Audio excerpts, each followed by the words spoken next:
Vigne Audio présente Le Serment calabrais par Adrien Vigne, lu par Pierre-François Orsini.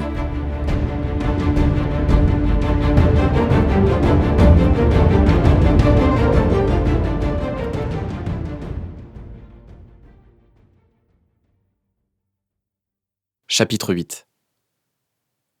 Bien que cela fût un secret, je savais, grâce aux confidences de Tito, que son frère s'apprêtait à prononcer le serment qui le lierait pour la vie à l'Ndrangheta. Gianni pouvait s'honorer d'être impur par son sang et ainsi être adoubé au sein de la grande famille de la mafia calabraise. Moi, a priori pas, car fils d'un délateur à leurs yeux. Aussi, je fus surpris lorsque mon oncle m'annonça que moi aussi, je serais intronisé lors de la prochaine cérémonie du battezzando, le baptême solennel pour la filiation d'un nouveau membre. Je fus sidéré, au point que je répondis à mon oncle, et ce fut la seule fois, en lui posant une question. « Pourquoi ?» Mon oncle me dévisagea froidement. « J'ai besoin d'être entouré d'hommes lucides et loyaux. »« Gianni fera ce que je lui commande. » Fin de cette expérience de communication sans précédent dans notre relation. Quelques jours plus tard, je montai à l'arrière du Range Rover de mon oncle, Gianni à l'avant, assis à côté de lui. Je me laissais conduire. J'avais dû apprendre et répéter le cérémonial rapidement et me repasser en silence les mots d'allégeance que j'aurais à prononcer, tandis que Gianni fanfaronnait à l'avant du véhicule. La nuit était tombée lorsqu'après 1 heure de route, nous atteignîmes une ferme abandonnée. Le brasier allumé au centre de la cour était masqué des curieux par les dépendances qui l'entouraient et des hommes armés. Les flammes qui dansaient animaient les murs et les silhouettes, teintant cet univers clos de reflets orangés et noirs. Divers véhicules étaient déjà garés et un homme armé d'un fusil indiqua avec révérence à mon oncle un emplacement. Un cercle d'hommes était déjà réuni autour du feu et n'attendait visiblement plus que nous. Don Ricci m'avait averti que les capots de plusieurs familles seraient présents ce soir-là. Dans cet aéropage inédit, je n'en connaissais aucun, et des présents je ne reconnus que Vitelli, qui se tenait respectueusement derrière 2 hommes. L'un, grand, aux épaules larges, au regard dur, âgé d'une 40aine d'années, et l'autre, plus jeune, la 30aine, le seul élégamment vêtu d'un costume 3 pièces. Après des mots de bienvenue adressés à Don Ricci, le grand aux épaules larges avança d'un pas et nous fit fermer le cercle autour du feu. Nous étions, Gianni et moi, debout de part et d'autre de Don Ricci. Gianni était devenu silencieux. Je le sentais nerveux et, à vrai dire, n'en menais pas large moi-même. La voix s'éleva vers le ciel, accompagnée des étincelles et flammèches provenant du brasier.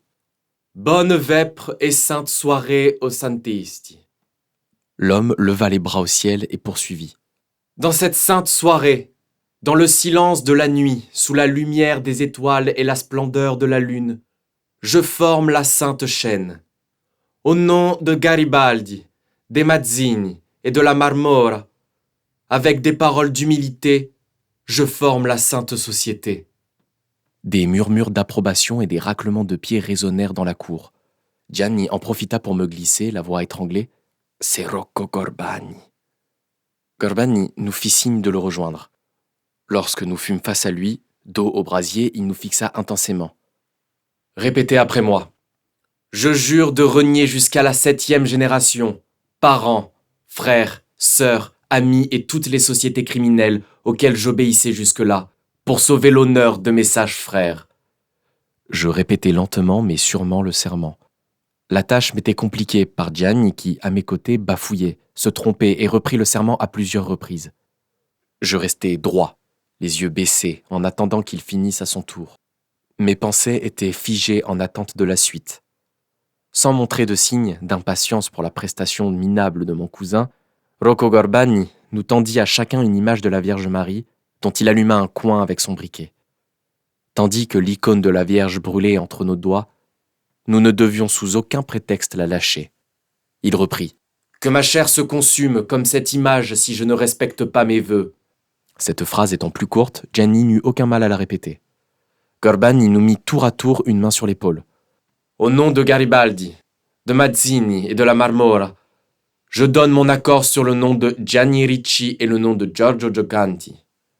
Si avant, je les connaissais comme des sages, mais non comme des fidèles, à partir de ce moment, je les reconnais comme mes sages frères. » Il y eut une minute de silence troublée uniquement par les craquements du feu de bois.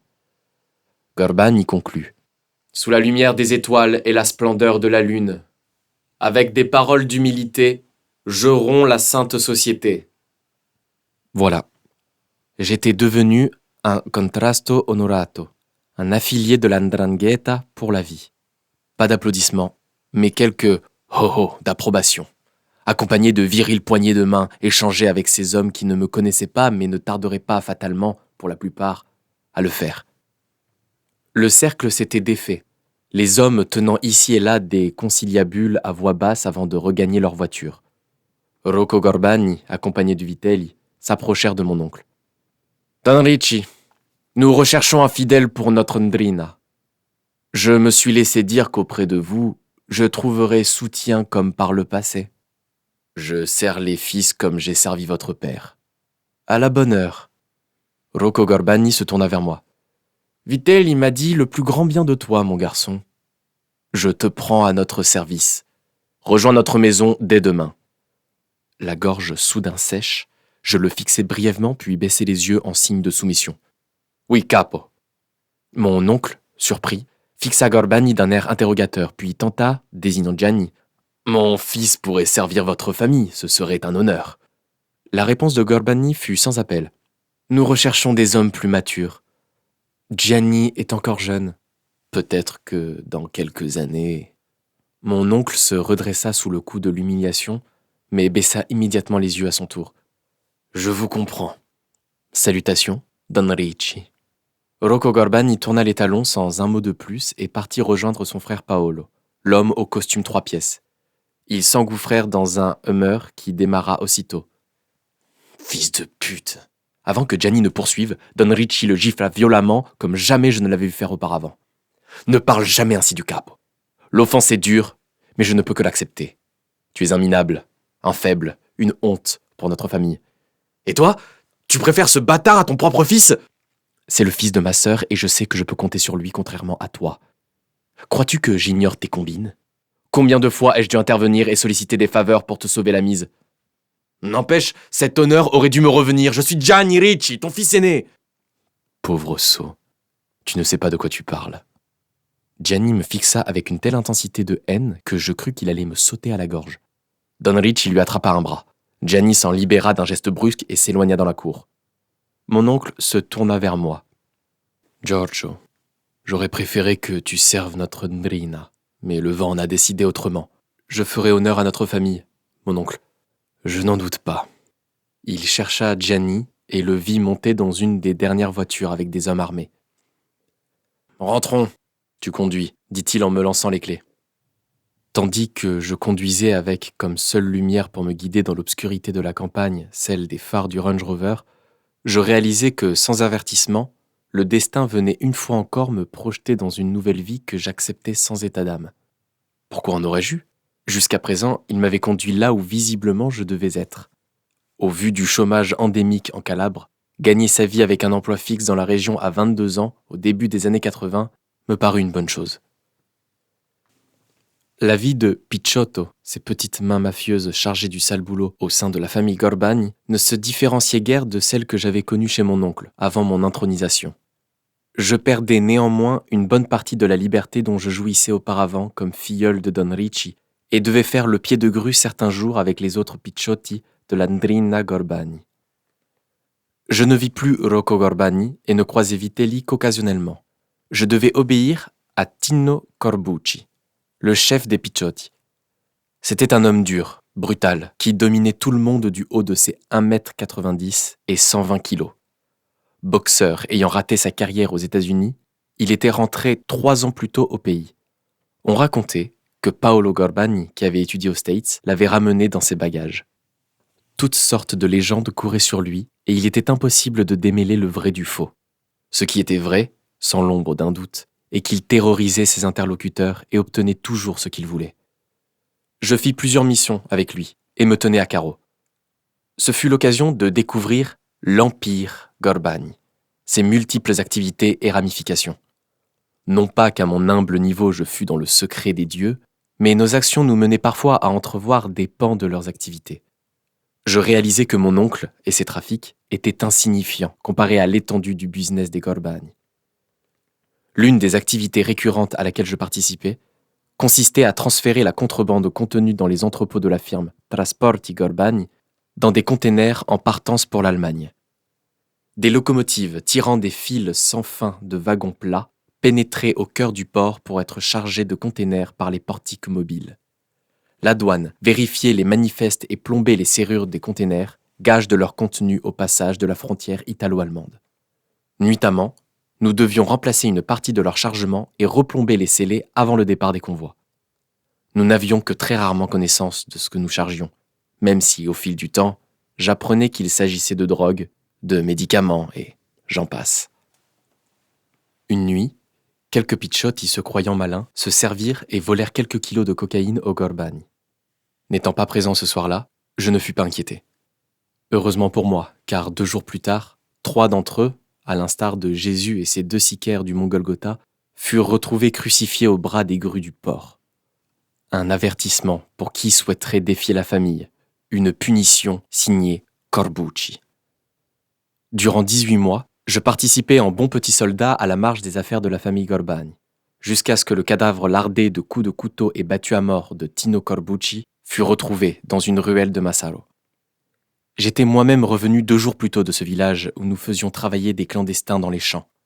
Si chaque année, l'exploitation des clandestins devenait de plus en plus difficile, cette année-là, ils étaient particulièrement remuants, certains allant même jusqu'à contacter la presse locale pour se plaindre de leurs conditions de travail, plus proches, il est vrai, de l'esclavage que de la philanthropie sociale.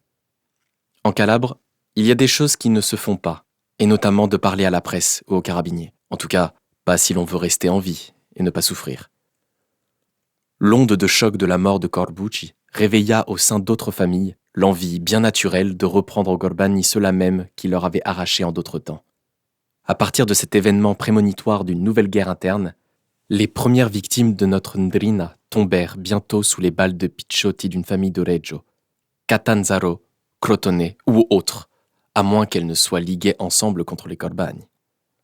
C'était la première fois que je me trouvais confronté à une réelle faïda, une guerre entre familles, et comme un appelé du contingent qui se retrouve pour la première fois face au feu de l'ennemi, je dois avouer que ne pas savoir si au détour d'une rue ou en sortant d'un commerce, je risquais de me retrouver face à un commandant chargé de m'exécuter, ne m'enthousiasmait guère. Aussi, je redoublais de prudence, limitant mes sorties aux missions commandées par Vitelli. En rentrant de l'une d'elles, Vitelli vint me trouver. Il m'apprit que Corbucci pensait, paix à son âme, le plus grand bien de moi. Rocco et Paolo Gorbani souhaitaient que je le venge et que je fasse cesser au plus vite et de manière spectaculaire la contestation des clandestins. Je devais faire passer un message sans ambiguïté dans la région sur les conséquences de s'attaquer à notre famille et relancer au plus vite le travail des centaines de bras qui œuvraient dans nos champs à la récolte des pommes de terre, aubergines, tomates et autres agrumes avant qu'ils ne périssent. La contestation cessa du jour au lendemain, après que les meneurs et leurs compagnons disparurent tous ensemble, ensevelis sous des tonnes de pommes de terre d'un entrepôt qui s'effondra opportunément sur eux. Malgré quelques brèves dans la presse concernant l'état de certains corps démembrés dont la tête n'était plus reliée aux épaules, le préfet décréta qu'il s'agissait d'un regrettable accident et annonça le plus sérieusement du monde qu'il avait demandé aux exploitants de mieux contrôler l'état de leurs entrepôts. Personne ne fut dupe, mais le message était passé. Le travail avait repris et le préfet, un peu plus riche. De retour à Gioia Tauro, la semaine qui suivit, je fus affecté à la protection du domaine des Gorbani pendant que la guerre faisait rage dans toutes les villes de la province et que par dizaines, des hommes mouraient abattus au coin des rues, aux terrasses des cafés, dans des commerces ou chez eux. Nous étions une poignée à nous relayer pour garder leurs propriétés. Rocco et Paolo Gorbani allaient et venaient entourés de leurs gardes du corps. Au fil des semaines, je remarquai que ces derniers étaient de moins en moins nombreux. Un soir, Vitelli vint me trouver derrière l'abri qui protégeait l'accès au domaine. Il me demanda si je savais toujours piloter une grue. Je ne lui demandais pas d'où il tenait cette information. Sa question était rhétorique. Plus jeune, je m'étais effectivement intéressé au métier de grutier et avais sympathisé avec des dockers. L'un d'eux m'avait permis de monter dans sa cabine et d'apprendre à manœuvrer sa grue. Vitelli avait besoin que je pilote une grue et déplace un conteneur. J'acquiesçai. La nuit venue, je m'approchai de la grue, la dernière sur le quai. J'activai son commutateur, grimpai à l'échelle et m'installai dans le siège du grutier. Je déverrouillai la sécurité et mis la grue en service. Le klaxon grue et l'avertisseur vent ne retentirent pas. Le grutier, en échange de quelques récompenses, avait anticipé ma venue nocturne. Au sol, des pitchots y avaient éclairé le conteneur à charger et, debout sur son toit, me faisaient de grands signes. J'activai le mouvement de rotation de la grue pour mettre la flèche dans l'axe du conteneur. Combinant les mouvements du chariot et de levage, j'approchai le moufle du toit du conteneur.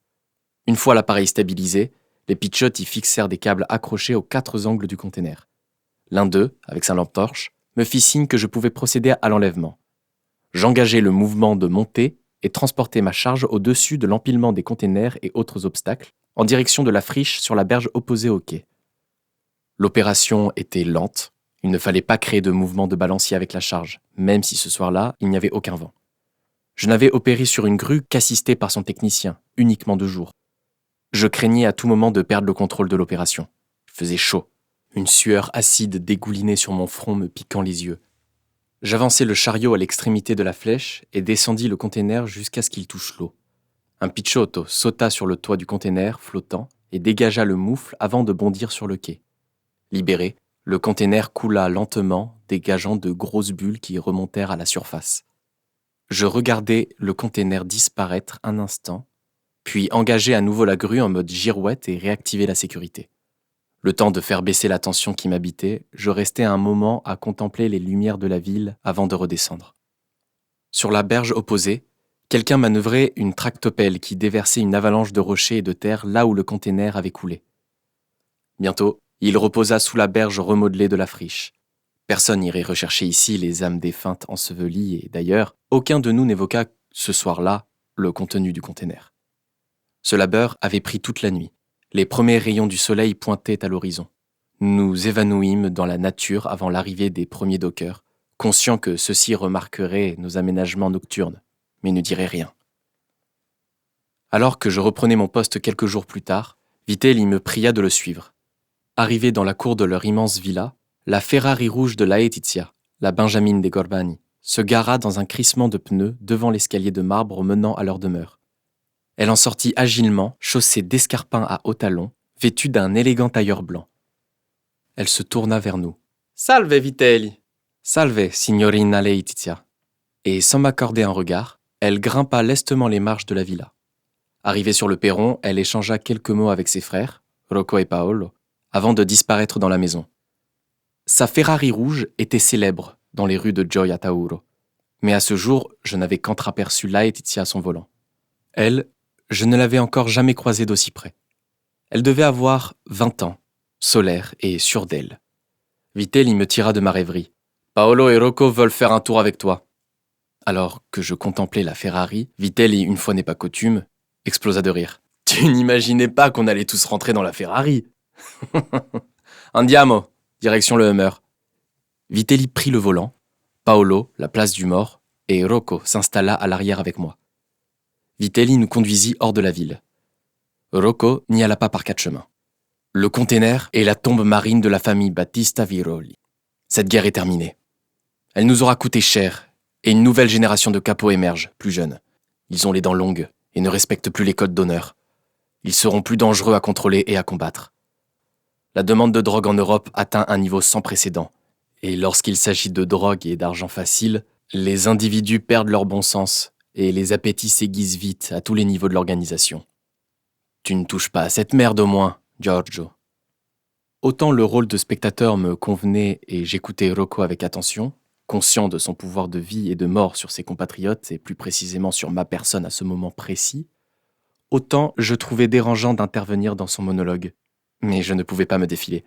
Non, capo, je n'ai jamais touché à ces substances. C'est bien dit, ragazzo. Vitelli et Feu Corpucci nous ont dit le plus grand bien de toi. Je gardai la tête baissée. Voilà 2 ans que tu nous as rejoints. Nous apprécions ton efficacité et surtout ta discrétion. À Massaro, ton action a porté ses fruits plus vite que nous ne l'espérions. Je comblai le blanc qu'il laissa suspendre en l'air. Je sers la famille. Oui. Tu sers la famille avec discrétion. T'es un taiseux et pas un braillard comme les autres. Avec Paolo, nous avons décidé de te faire opérer en solitaire, dans l'ombre, loin des autres picciotti. Nous voulons que tu deviennes le bras armé de notre famille sans que personne jamais ne te soupçonne ou ne puisse remonter jusqu'à nous. Tu comprends ? Cette proposition me fit l'effet d'une bombe. Je n'avais pas le temps d'y réfléchir, coincé comme je l'étais entre ces trois hommes. Dans un flash, je réalisais la limite de mes choix. Accepter tout de suite ou disparaître, une balle dans la nuque, dans la campagne que nous traversions. Après une pareille proposition, jamais les Gorbani ne me laisseraient en vie si je refusais. J'acquiesçais. Paolo se retourna. « Tu as bien passé un CAP de plomberie ?»« Oui, capo. »« À la bonne heure. Décidément, tu es un homme plein de ressources. Grutier la nuit, plombier le jour. » Paolo poursuivit sans tenir compte de l'interruption amusée de son frère. « Tu vas t'installer dans la région comme artisan plombier. Ce sera ta couverture et ton gagne-pain. » Sentant mon inquiétude, il poursuivit. « Nous allons t'aider à t'installer et à te faire une première clientèle. Ensuite, à toi de la développer pour crédibiliser ta couverture. La première année, nous ne te demanderons rien. Consacre-toi uniquement à développer ton business et à rester alerte. Entraîne-toi aussi.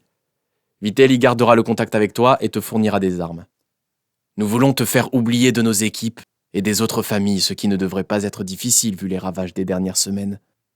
Je me montrerai digne de votre confiance, mais je n'ai jamais tenu de compte. Ce n'est pas compliqué. Paolo t'expliquera. C'est lui le monsieur des chiffres de la famille. Pas vrai, fratellino, reprit Rocco en désordonnant la coiffure de Paolo d'un geste fraternel.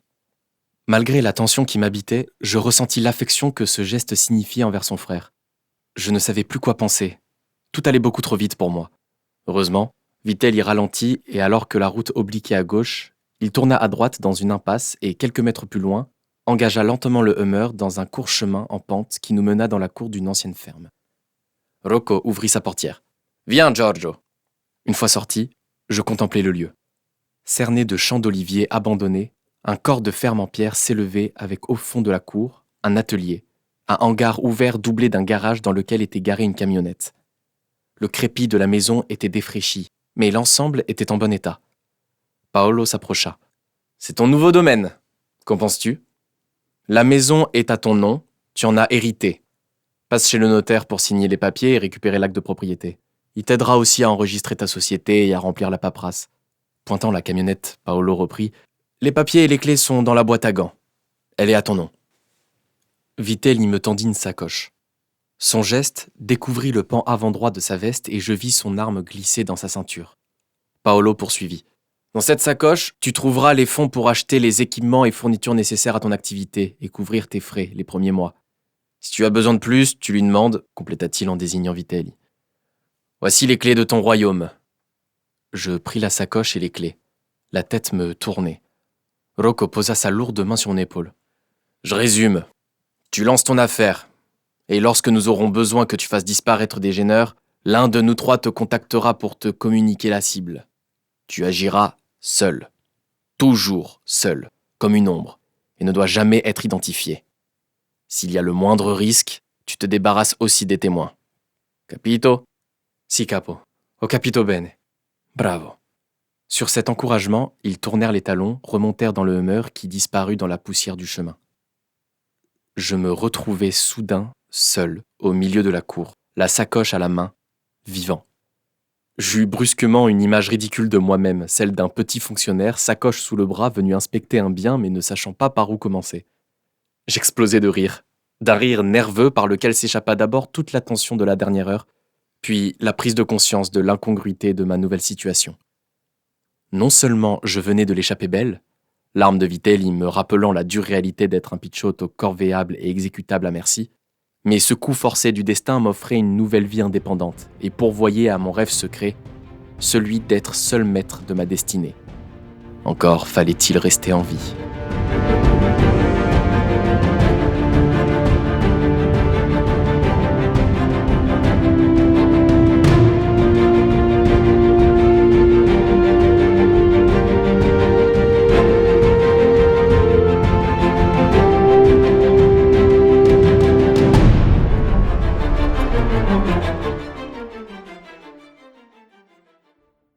Retrouvez Giorgio dans les romans Le Calabrais et La Malédiction calabraise, la suite de la trilogie calabraise, disponible sur le site des éditions Spinel et sur mon site avigne.com.